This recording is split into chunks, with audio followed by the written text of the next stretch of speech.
Kisah dua orang hadir di suatu pesta. Sebut saja namanya John dan Albert, pemuda seumuran berkawan baik, menghadiri pernikahan temannya Henry. Dalam pesta itu dibarengi alunan musik yang melankolik, indah dan sajian hidangan yang cukup mewah. John sebenarnya orang yang santai, menikmati setiap momen kehidupan dengan biasa. Sedangkan Albert bersifat serius, segala sesuatu harus sempurna, indah dan membahagiakan. Karena perbedaan persepsi subjektif itu, maka kedua orang itu mempunyai kesan yang berbeda. John menganggap pesta itu sukses, meriah dan menikmati, sedangkan Albert sejak awal sudah tak enak pikiran, membosankan, jenuh, malah bikin stres. Begitulah kita melihat dunia dalam hidup ini, di mana kita berada di dunia yang sama. Hari yang sama, matahari yang sama, tetapi ada yang bahagia dan ada yang menderita. Di mana letak perbedaannya, yaitu pada persepsi pikiran masing-masing orang memandang dari sudut yang berbeda. Inilah sebenarnya suatu kebebasan, di mana kita biasanya menganggap suatu kejadian sesuai keinginan kita. Bila iya, kita merasa bahagia, bila tidak akan menimbulkan penderitaan. Jadi kita memandang dunia dari sudut pandang masing-masing atau disebut persepsi subjektif.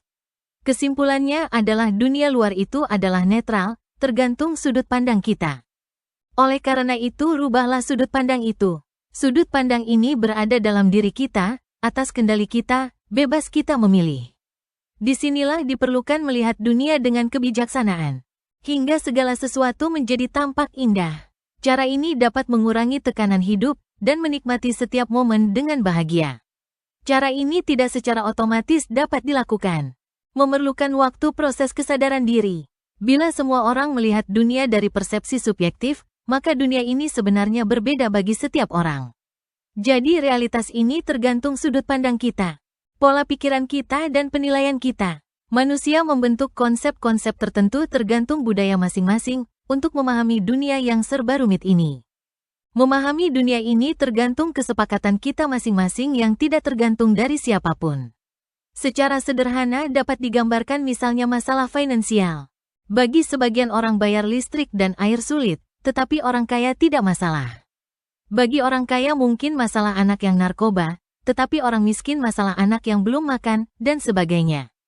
Begitulah kita memandang dunia yang sama tergantung kondisi dan persepsi masing-masing orang. Dunia ini adalah unik dan bersifat personal. Sama halnya seperti melihat wanita cantik. Bagi seekor serigala memandang dagingnya lezat, bagi seorang playboy cocok pakai pacar, sedangkan bagi seorang biksu, hanya seonggok daging, tulang yang bernyawa. Begitulah realitas di dunia ini, terdapat bermacam-macam persepsi bagi setiap makhluk, itu baru sebagian kecil dari contoh pada alam semesta ini. Bila diperluas contoh ini seperti orang miskin dengan bisa makan hari ini saja dan rumah reot tidak bocor cukup membahagiakan. Lain halnya seorang yang sudah punya kekuasaan. Anak mantu sudah memiliki jabatan tinggi, harta cukup untuk 7 turunan, Mai merasa belum cukup, masih terus ingin menambah. Mereka belum berbahagia. Jadi kebahagiaan itu tergantung persepsi setiap orang. Jadi setiap realitas di dunia ini tidak ada yang mutlak, semua relatif. Sadarilah hal ini sehingga kita dapat memandang dunia ini dengan bijak dan kedamaian hidup dapat dicapai. Dari sini kita dapat belajar rendah hati dan dapat menerima perbedaan. Dan memahami sesuatu yang kita anggap sebagai masalah, bagi orang lain itu bukan masalah. Itu hanya ilusi pikiran yang kita ciptakan sendiri. Demikianlah sekilas pandangan tentang realitas bagi setiap orang berbeda-beda, semoga menginspirasi.